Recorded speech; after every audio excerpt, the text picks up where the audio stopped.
Okay. Then the use of half-life in my module, there's extra knowledge for you. So I'm not going to discuss this because in your new syllabus it's not included. Okay. So the new syllabus just only tell you about this one. There's an example of the decay series. Okay. So just now talking about the spontaneous process, right? Okay, you see an example here.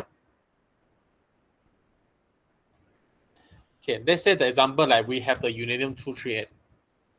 Uranium-238, if during this periods of time here, this one 4.5 times 10 power 9 years is a half-life. So the half-life for this uranium-238 to decay become 234 this one's a TH tritium, is it? Right. Okay. So 234 TH. So I don't know what's the full names in the periodic table. You go and defer your periodic table. Okay.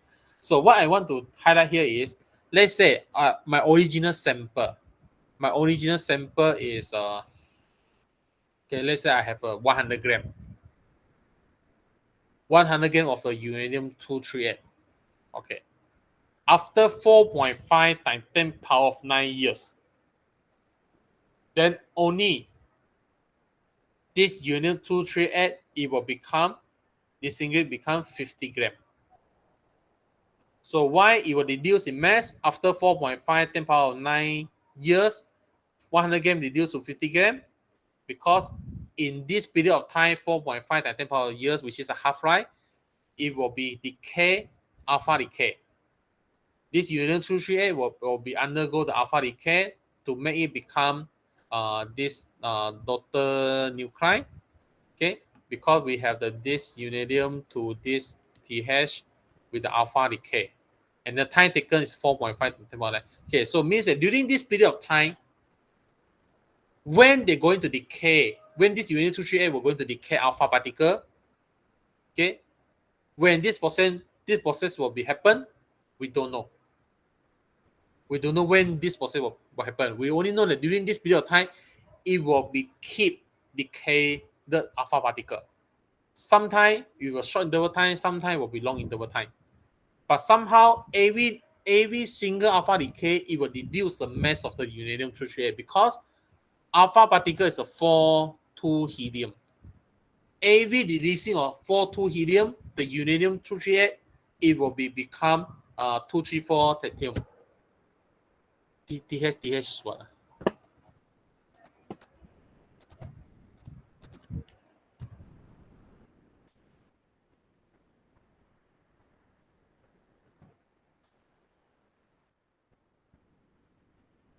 Thorium. Okay, thorium.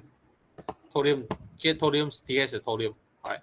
So it means that for the uranium-238 become thorium by the release of the alpha particle, it will reduce in mass because alpha particle will take away the mass. Okay. So, but this mass, okay, how many alpha particle release? Then only the uranium-238 will be from the 100 gram become 50 gram. So there will be the big amounts of the alpha particle lah. Okay, but the problem is this total alpha particle to reduce the mass of the uranium-238 become from 100 become 50 is only take every 4.5 times 10 power 9 years. It will take 50% loss. Okay, so but during this process, when we have a 2 alpha, when we're going to 4 alpha, when we're going to 5 alpha, when we're going to only 1 alpha, so we don't know because it's just if it want to happen, it just happen. That's why it calls spontaneous. Okay, so that is based on the current study. There is a series, decay series that we can figure out. For the uranium-238 become a stable lead. At the end, it become the pambrum here, which is in the stable state already. There's a lead that we have used. So that's why we use lead. We use lead to build a container to keep our dangerous, unstable radioactive source, especially for uranium, because uranium, the gamma ray unable to penetrate through the lead, right? So that's why we use lead to build the container to keep our radioactive source because the gamma ray and unable to penetrate throughout. Okay, and then the lead is stable, right? Okay, so that's a process. Okay, so hopefully that you understand the meanings of the radioactive decay included the concept of the half-life. So far, okay or not? If yes, please raise your hand. Or you have any question you want to ask, okay, you can straight on your mic.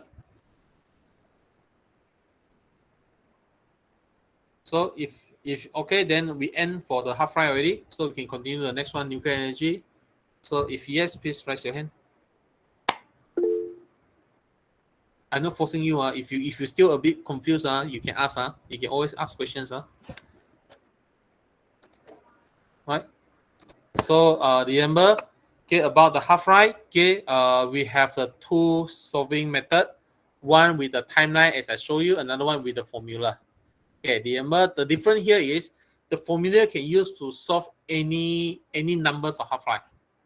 Right. So any number of half-life. Okay, but the timeline is only can solve for the complete half-life. Okay, 1, 2, 3, 4, and so on. You cannot use the timeline method to solve a 1.5 half-life, 2.3 half-life, cannot. Right? It cannot based on the ratio. Right? Cannot. So only the formula we can solve any kind of question that related to involve for the half-life. Right. So all these are the example use of the half-life concept to determine the edge of the log. Okay, the edge of any sample. So especially about this rock. Okay, because we know that the uranium content inside. Okay, so once become the problem, so it will be the stable state. So stable state means that it will be just remaining like that without decay anymore. So in the case, based on the percentage of the Brahman ratio compared to the uranium that remaining, so the scientists able to know how old is the rock that we have. Just the estimations only lah. Estimate the edge only. Based on the ratio of the percentage. Because you see, okay, for the you can calculate here, you see example. For this uranium-238 become the stable state, right? Let's say original is the 100 gram uranium that we have, right? To totally becomes this okay, this one the permanent state. So based on the ratio, this one 100%, original 100%. So because after they become this one, so let's say the ratio now is only 50-50. 50-50. So let's say we are the one sample content of 50% of the uranium and 50% of the permanent. Okay, so in the case, so we can total up all the time here. Total up all the time here. All right. So we're able to know what is the edge already. But this one is just ideas only lah. Just ideas only in your level. We don't really ask you to calculate it, right? So because there will be different kind of level.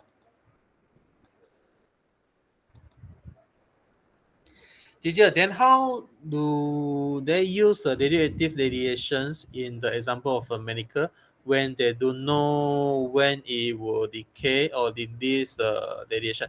Okay, this one is depends on the decay rate. Depends on the decay rate. Okay, so example, you want to use it as a tracer. Okay, so okay. Example, you want to use it as a tracer. So there is a mass here. So we inject into the body. So for the radioactive source, okay, the radioisotope. We say the radioisotope because radioisotope have a different. They have a same chemical properties, but different physical properties. Do you know what is mean by isotope?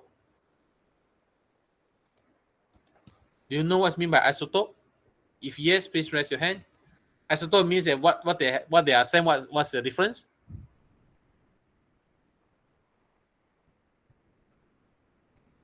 Isotope means there is a same in.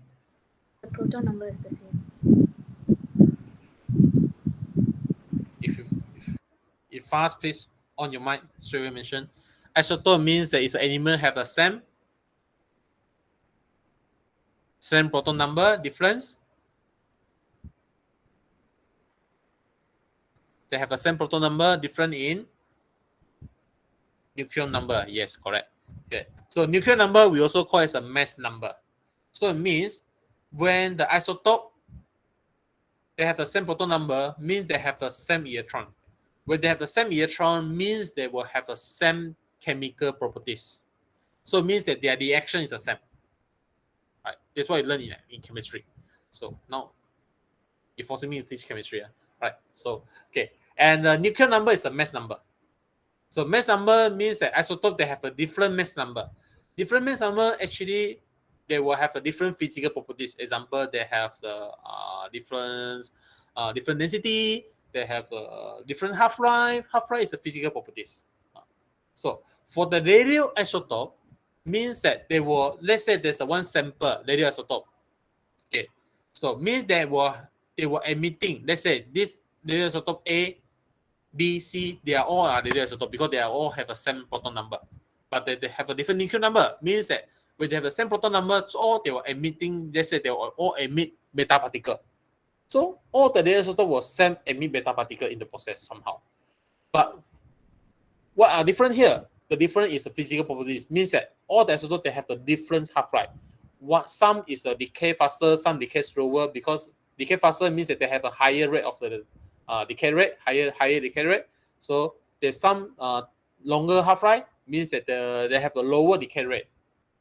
So that's why we have to choose the suitability of the radioisotope in the use application of the radioactive. Right. So when you want to inject into a patient body, we're going to choose the radioisotope have a short half-life with a higher decay rate, which is the decay faster. So let's say we choose 6 hours. Okay, we choose 6 hours. So when inject into patient body 6 hours. Okay, so when inject already, so this sample will be have the gamma decay. So gamma decay, so that when you inject into patient body, so it will follow the blood. Okay, it goes through the whole body. Okay, and then afterward, at the end, because it's a liquid, so at the end it will process by our kidney example, our kidney. Okay, so in the kidney itself, all concentrate here. So the kidney itself, it will release the gamma ray. Then we scan from outside. We scan from outside. Okay, we scan from outside, and then based on the machine, so you're able to study the result. Okay, so we know that within the 6 hour, it will keep decay, but I don't know when they were going to decay. So maybe we just need to wait 3 hours. Then only after that we can start to scan already. Because somehow during the process, it will be this sample will be from let's say we inject 10 ml. So after 6 hours, it will remaining 5 ml. So during the process of the minus of 5 ml here, reduce of 5 ml here, it will be decayed into the others. Example included beta particle, includes the gamma ray. So for outside body, we can detect. Okay, so we must a certain interval time, then only we start to detect. It's not that immediately we inject, then we want to scan already. It depends on the half-life, right? So because we don't know when you're going to decay, so it's a spontaneous. But somehow we know that the half-life is 6 hours, so within 6 hours, somehow it will happen. Okay, so that's why we can try to start to trace it after 3 hours or after 6 hours. Okay, after we trace already, so when we trace on the both side, left and right hand side kidney, so we notice that, okay, after let's say after 10 hours, we notice that the left hand side kidney here remaining high dose or the high reading can be detected, but the right kidney is showing the lower readings already. So means the the left kidney maybe have a problem because it unable to expel out from the body. Means that you go toilet, okay, go and pee in the toilet, so you expel it out. Okay, but the problem is the left kidney unable to process it. That's why it's still remaining high reading can be detected. All still concentrate there. So there is a process we use it as a tracer. Okay, so engineering, am I answer your questions? Okay,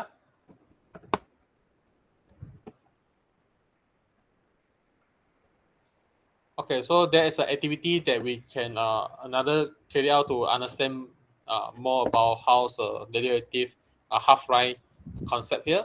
Okay, but This one for me is just like more like wasting time only. All right, okay. So all this I already go through with you. So hopefully you can read through the example here and try to solve the example question here. So